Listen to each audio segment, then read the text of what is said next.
Hi everyone, Cassie and Eric here, and thanks for joining us on She Talks, He Listens, the podcast where we dive into the ups and downs of relationships through all of life's twists and turns. We're here to share our journey with you and explore the many lessons we've learned along the way. Whether you're just starting out, hoping to strengthen your relationship, or working to reconnect, we've got you covered. Join us as we challenge and inspire you to grow together and become the very best versions of yourself, side by side. Hello, we made it to episode 2. So Give me some right there. It's a long road, did but we're here. We did it. How long do you feel like it took us to edit? Not edit, but like get episode 1 figured out so that everybody else could hear it. 2 to 3 days. Too long. I mean, when you have a toddler, you really only have an hour or two at night to do what you want. So Cassie played around with a couple different pieces of software and figured out some intros and outros and I watched a ton of YouTube videos, and even if you follow it to a T, it'll work. When you're watching the tutorial, you apply those same things to your own podcast in the editing feature, and it just does not work, and it makes you want to punch a hole through a wall. Well, we're tech savvy on some things, but I felt like with this, it was not like I've got friends who have done podcasts and they're fantastic, and it's like the famous, oh, it's easy, it's not that hard. Now that we've done it, I feel like it won't be as hard. But if anybody out there listening is trying to do this one day, reach out to us because we would be more than happy to help you avoid some of the very painful findings that we were coming across throughout the process. But we're so glad we're here. We did it. It's episode 2. Yeah, it's episode 2. Yeah. Thank you for all of the kind messages and support and feedback from episode 1. Honestly, it's what made us record this episode sooner than we planned. Originally, we had said, we'll just do 2 in December. And then after all the feedback and people saying, when's the next episode? We figured, well, why not? It's the season of giving. It's Christmas. So Merry Christmas to you. You're going to have a bonus episode this month. And we had a lot to celebrate this month, or this week. So we're really excited to be here. If for some reason you didn't catch the first episode, make sure that you go back and catch up. It was a good one. And we're going to share a lot of fun things today, talk a little bit about relationships, a little bit about some fun and silly things. But to get started, I think let's talk about who named the podcast. Where did the name come from? Because that question has come up now a few times. Yeah, I'll take credit for that. Normally, Cassie is the more creative one and has a better vision than I do. But there's just, a day that I was upstairs working. I'm like, it'd be really cool if we could tell our story, just dating back to our last episode. People told us that we had a cool story, and this has allowed us to just have some time, 20 to 30 minutes. It's a really cool way to just sit here and talk to each other, just like a normal conversation in front of our family group. And then I think the title just speaks for itself. Cassie tells you maybe some details you don't need to know, like the pre-story, the actual story, what happened after the story. A picture. You paint a very good picture, and I just sit back, listen, interject some details when needed, or small details that she might leave out. So I'm more of an introvert and An observer, and try and help her out. Just add in a few of my own details into your stories. So the She Talks, He Listens, which I will say there's something to be said about that. As someone who is very high energy, loves to tell stories, loves to talk, loves to connect with people. I'm very curious. I'm always going 110 on all the things. So all the time. I do miss things along the way. And so I think one of my favorite things about you is there are things that you will observe or take in or contribute that because I'm just going, I would have never caught. And so whether you're the talker or the listener in the relationship, there's huge value to both. And for me, it's challenged me to become more of a listener, especially in a professional setting. So much so that I've got this strategy where I will pause and wait 5 seconds before I respond to someone. Because when you're ADHD and again, just wound up all the time. Most of the time, I know what I want to say to someone when they're still talking. And so I really have to reel it in and like wait. And that's my 5 second strategy. I mean, there's times where I've walked out of the room and she's still telling me the story. I come back a few minutes later, she'll wrap it up, and I'll ask her for some cliff notes after that. You did not need to share that. That was not something that needed to be shared. I cannot be the only person out there who's talking when their spouse has left the room, because sometimes I don't know that you left. And also, there are so many times where I'm telling you something and you will literally say, I wasn't listening. I didn't know you were talking to me. Who was I talk talking to to? yourself all the time. It's kind Sometimes you give yourself lists. You're just talking out loud. You're getting stuff off your chest. You're a very emotional, individual, and you wear your heart on your sleeve. And sometimes just talking through, maybe it's just the stuff that you need to do today makes you feel a little bit better. Yeah. Talking things out loud is how I process. Yeah, and sometimes you leave the driveway to take our child to school, and you'll give me a phone call talking through those things as well. You just left. Again, she talks, he listens, and I think it should be he listens with patience. I think great. maybe that should be the word. But I will say, no matter what part of it you're on, I love the title. When you presented it to me and this idea, I was a no-brainer. We didn't have to think about it at all. I was like, that's absolutely perfect, because that's where we complement each other. There's so much goodness in both, and I think that so much of our story has been because of our compare and contrast personalities and skill set and strengths. And so if you're listening to this and you're like me, there's nothing wrong with that. But I would challenge you to be a listener in some way this week. So, just giving your partner a chance to get it out, and taking the 5 seconds, because it's really beneficial. And when you do say things, they're always like high impact because you don't say as much. That's right. Well, opposites do attract. Yeah. So I think we are a good pair, because you like to talk and I do like to listen. And in my perspective, if somebody wants to know something, they'll ask me. Yeah, In and your I'm always gonna perspective, ask. you just want to let it all go. You'll tell somebody your whole life story. Yeah, well, again, you just never know That's right. who you're gonna help along the way. So yeah, she talks, he listens. A little bit of background for you guys. This week has been really special. Do you want to tell them why? I'm so excited. Well, I've sold 40 robots, which was my company goal. So I've actually exceeded that this week as well. And but what, like, they don't know your background, so back up. That's right. So Turf Tank is the company that I work for. It's a robot that lines athletic fields, so soccer, football, anything that can be painted outside. It's all automated, a couple touches of the tablet, and it will go ahead and line a field for you. I've sold 40 of those, and now have actually exceeded that since. So, can I expand on your story? I know you. I know you're going to. Okay, first of all, what Eric is describing is just a fancy way of saying this robot paints all of these athletic fields. And it is so cool when you think about the technology and everything that is happening, not just in athletics, but like period, how this is impacting the teams that you work with. Like a lot of these people do not have the staffing or the resources or maybe even the physical capabilities to paint their own fields anymore. It's just a different time. And so the robot is a huge time saver. Physically, you're not having to do all that crazy work. And it just makes sense, like it's so easy to do. So it's changing lives and it's so, so cool. Second part of that is this is your first ever like official sales role. So you've always been a natural, like with upselling and, helping people within your organization. But, in your previous company, you were passed over twice for a sales role. And I'll say the PG version was that it was shared with Eric that he just wasn't mean enough, that's the PG word, to be in sales. And as someone who's also in sales, I think this is where we get it really wrong, because there's no like perfect personality test that's going to show a great salesperson, even though some people would argue there were.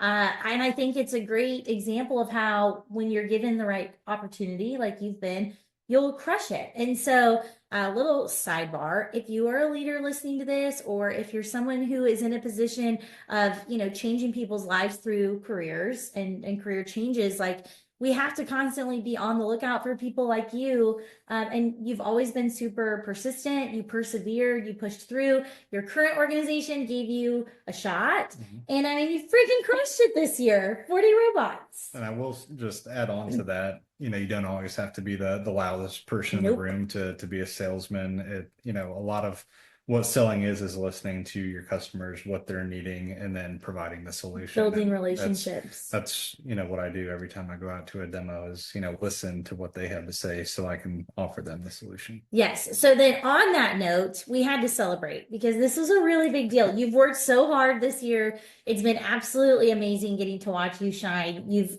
freaking crushed it. It wasn't easy or handed to you. There was like some serious grit all year long. And so I was trying to think of a way to celebrate you. We have a 3-year-old, so like it's not like we can just go out like we used to. And so I remembered that a few months ago you had sent me this recipe for seafood bisque. Mm-hmm. So I am not someone that likes to celebrate with food because I'm not a foodie, but the way to your heart is through food. My mama, the kitchen was always open. Yes. She always made, always took requests for the meals that you wanted. Yeah, and she's really good at it. I am not a good cook. You've known this about me from the start. And so when you sent this to me a couple months ago, I was like dry heaving just reading the recipe because, okay, I am pregnant and seafood is so gross. And I can't even walk by the seafood section in the grocery store right now without feeling like I'm going to hurl. And so I was like, okay, I can do this. I can make this seafood bisque and we can celebrate you, and this will be the perfect surprise. Okay, this is the big news this week. And so I ended up going to, well, first of all, I texted the recipe to your mom and a close friend and was like, what do I need to know? Because the recipe was overwhelming. It was long. There were a lot of ingredients. There's a lot of seafood, a lot of moving parts. And so they were kind enough to kind of walk me through that. And then I get to the grocery store and the person at the, what do you call it? Seafood station? I don't know, Sure. Whatever department. It's like, they're not a butcher, it's seafood. I don't know. She was so nice. She read the recipe with me and I'm standing here with my big belly and I'm like, listen, I just need to be able to get this as easily out of the containers and into the pot as possible. I'm like, I don't want to have to really do a whole lot with it. And she was so kind. And so we get home, I've got our daughter, you're still on the road, and the bisque was easy. That was like making a pasta sauce. I could handle that any day, all day. I got it. And then we get to the seafood and like the crab was ready to go. So that was fine. I didn't breathe, I didn't look at it. But then I get to the shrimp and I open up this container and no one told me that the shrimp tails would still be on it. Shrimp have tails, okay? They have tails. And so I'm sitting here and I'm looking at it like, do you leave these tails on or do you take them off? And don't want to run into another incident like the French onion soup, which is a good story. That story. It's so embarrassing. I may or may not have made Eric a recipe once without peeling an onion, but I didn't know. Like I had no idea. Just peeling onion or taking onion peels out of my mouth. Did you peel this onion? No, are you supposed to? Okay, that was like over 10 years ago though. So like let it go. Let it go. But anyways, so we get to the shrimp. I know better because of the French onion soup recipe. And I text your mom and I'm like, I take these tails. Do I take these tails off? And she was like, yes, take the tails off. Well, there is no how to remove shrimp tails. And so I don't want to touch the shrimp at all. So I got my 3-year-old turning on the lights, turning off the lights, asking me if I need help, asking me what I'm doing. And I'm just face to face with these freaking shrimp. And I'm having to cut off the tails and I'm dry heaving like Vince Vaughn on Four Christmases. And I'm like, this is where they poop. Why do we eat this? Why do we do this to ourselves? Yeah, they were. I said peeled and deveined because that was on the recipe card, but I should have said peeled, deveined, and detailed.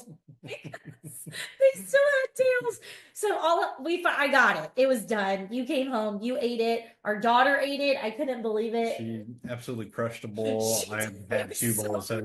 You did a great job. You're a good cook when you try. No, that you're way too nice. Even if it was bad, Eric wouldn't tell me because he's way too nice. But that was a big venture. So we are celebrating your like huge hitting your sales quota, and then we're celebrating me surviving cooking with seafood because that was probably like a once a year like sort of thing, but it was good. So lots of things to celebrate this week. It's been a really, really good week. And I think, for me, that leads us into kind of this conversation when I think about food.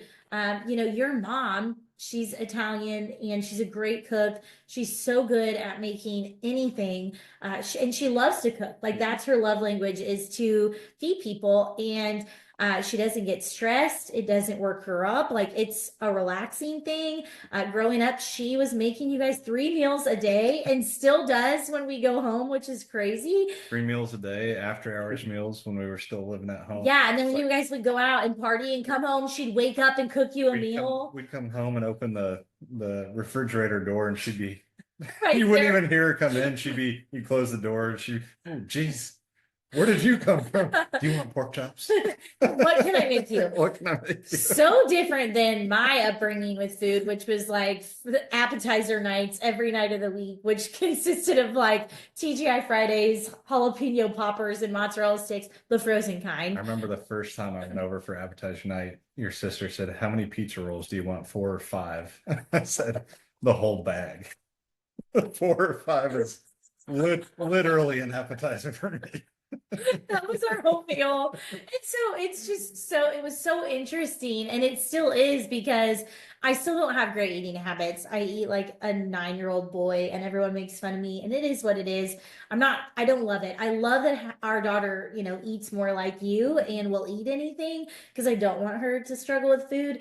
But I think there's kind of a trend there of just how different people are brought up. Like the way that you experience food now as an adult is totally because you had such a good experience with food as a kid. And like for me, I'm over here still eating bags of chips and whales for like a meal. And I don't care what I have for dinner. So I think that's a good discussion, like to talk about how different upbringings like can impact you in your relationship, even like it's something as simple as food. What do you think? Yeah, I mean, we started out, it was, we had all the free time in the world, so we weren't really, involved with our families that much. Yeah. It was, going down to the basement and talking or going to a park and taking a walk or, just kind of doing things on our own. But once school started, you have all the extracurriculars and you're a little bit more confined inside. So Yeah. I think that's when we really started to get more engaged with our families and could not be any different. Which again, there's certainly some great qualities that, your parents passed along to you, your outgoing personality and just being outspoken, you wear your heart on your sleeve. Those are some excellent qualities that, you're passing on to our child now. And I think for me, it was, just being open, just being inclusive.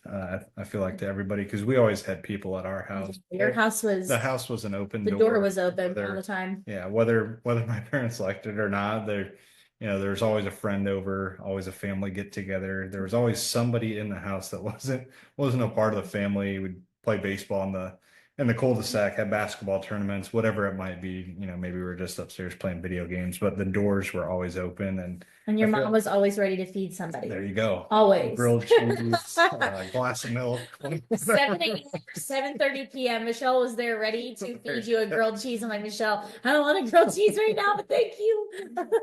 Which my house was so different though. We were like, it was just the 4 of us. Just the 4 of us, closed doors. You guys were a little bit more private, I feel like. Yeah, high drama. Yeah, private's a nice word. I think for me, it was just coming into Eric's family and getting to experience this like warm, welcoming. It was like a Hallmark movie or like Home Week on The Bachelor. If your mom was here, she would say that because it was just this place where you wanted to be. Everyone was attracted to being to your house, and so that was really hard for my family because I didn't want to be home anymore. I was like, I want to be where the grilled cheese is, like the grilled cheese is. Yeah, and I want to be where the fun is, and the happy and the warmth. And I mean, it was, even though it was like crazy because you're one of four and there was always a lot going on, it was always happy and upbeat. And there was just so much love in that space. And like my house was more like an episode of Jerry Springer most of the time. Like it was fine sometimes, but when it wasn't fine, you did not want to be there.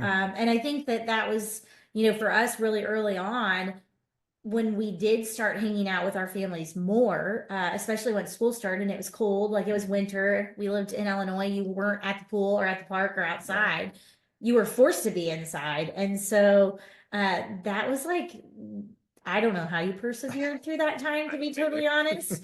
I mean, I know I'm great, but I like don't know that I'm worth all of that. I was just scared to death. I remember one of the first times we were at your house, your mom came in screaming about I don't Who knows? I don't even know what Who it knows? was, but Who knows? and she sat us both down on the couch, and I was just like, oh my God, Yeah. I've never experienced this before. Yeah. I mean, And I think for me, like when we would go to your house, there weren't arguments and there wasn't drama. And there were arguments. There were some solutions in the basement. yeah. Are you With saying like fight it out? some fists and some kicks, MMA style. Like it was going to be resolved pretty quickly. Where That's boys. you guys just had a contest of how loud you could scream. Yeah. Well, and then on the like when you think about that, that was how I was raised. Like I thought that was normal. I thought that fighting and yelling and screaming and being that way was normal until we started dating. And then I'm like, wait a minute. We don't, that you guys don't respond that way here. And I mean, your parents will still tell the story about Alyssa and I fighting at your house in front of them because I think we traumatized your entire family. And that took a lot of working through on my side. Like I do feel like that really hurt our relationship in the beginning because I didn't know how to argue or fight. And when I say argue or fight, I did not know how to resolve conflict without a Jerry Springer moment. And everything went from 0 to 100. And I had to unlearn a lot of those behaviors. And I have come a long way, but I still have moments where I'm like, poke the bear, because she's still in there and you don't want her to come out, like, because it's just hard. It's hard when you're raised in that to think that's normal, to think that it's your natural instinct to resolve a conflict. And it was just I think that's why we had our offs and ons, because at 14 or 15, 16, it's hard. However long it went on, it's just one of those things where you're like, okay, well, maybe let's just take a little reset. Yeah. Well, and you were, like I said, very patient, but also you were the one that pushed me into counseling. And I think that I supported you to go into counseling. You did. Well, you basically, I mean, it was one of those conversations that it's like, we can't be our very best self if I'm not my very best self. And I think that is one thing that I will always be transparent and open about. I am not ashamed to say that, like, if you have trauma, if you have a hard background, if you had a hard upbringing, you can't be left on your own to figure that out. And you also really can't leave your partner to figure it out because they're likely not a licensed therapist either. And it's a big weight for them to carry. And you carried it for a long time for me because high school was heavy, that there was a lot of heavy stuff, diagnosis. And then, my parents got divorced and we had a big move. Like I moved away and we did long distance. And so when I think about that time, I would just encourage anyone listening who's facing adversity in your space with your significant other, with the person that you really enjoy and love. Like, how do you guys manage conflict? How do you work through challenging situations? And I think you have to be really transparent with one another about what your strengths and what your weaknesses are. Like, so, for me in the beginning, it was really hard. It's still sometimes hard, but it was really hard for me to feel like you didn't care because you wouldn't fight with me. Like I wanted you to fight with me. I wanted you to get mad with me. And then when you didn't, it was even more frustrating. But now I'm so thankful that you are so calm and level-headed, because when I look at us as parents, like, thank goodness that you can maintain composure, because our daughter is just like me. So I'm like, it's a tug of war. So I would just challenge anybody listening to really look at their own space and say, okay, what am I bringing to the table in those moments of adversity and conflict? and what is my partner bringing, and then be willing to have hard conversations. Because it's challenging when you were brought up so differently, and then trying to blend your lives together, whether you're 14 starting dating or you're 40 starting dating. It's hard. All of that stuff lives with you, whether you mean for it to or not. Yeah. And I think you just have to look you have to sit down and look at like if you've met the family, if you've met your significant other's family, and you do see some things that might not be what you're accustomed to, there's most likely a root cause of that. And like, you were a beautiful person, like there were so many great qualities about you.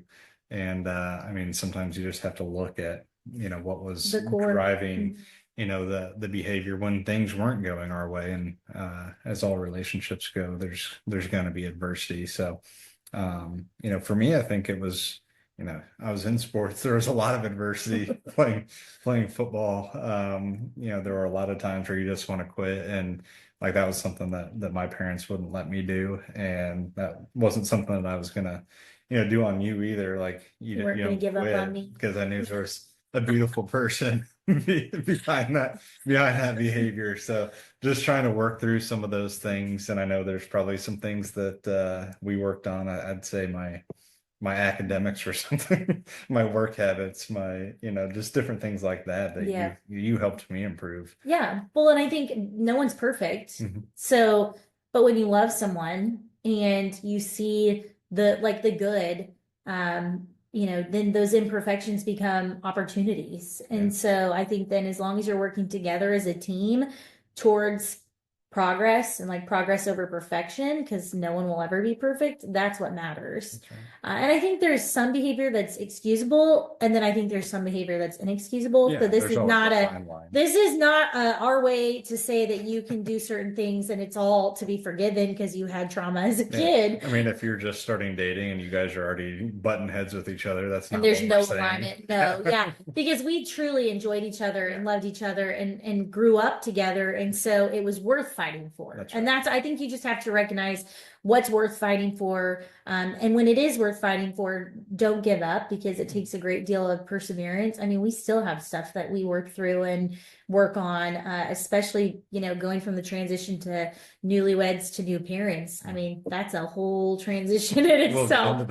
Yes. So but yeah, I think that is it's just, it all ties back to, where we started and how far we've come. And I think even now, like with the food, like we're still so different, but we complement each other, and we celebrate the big victories, the little victories, and we help push the other to their very best selves. And I think that's what matters. And we're grateful to get to share this with you.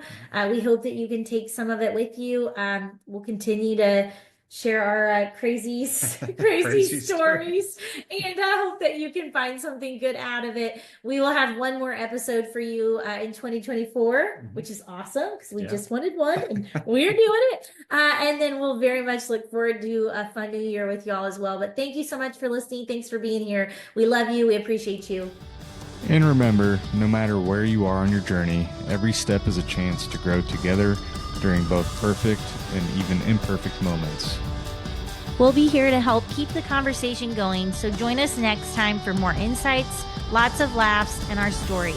Until then, keep talking, keep listening, and keep showing up for each other. See you next time.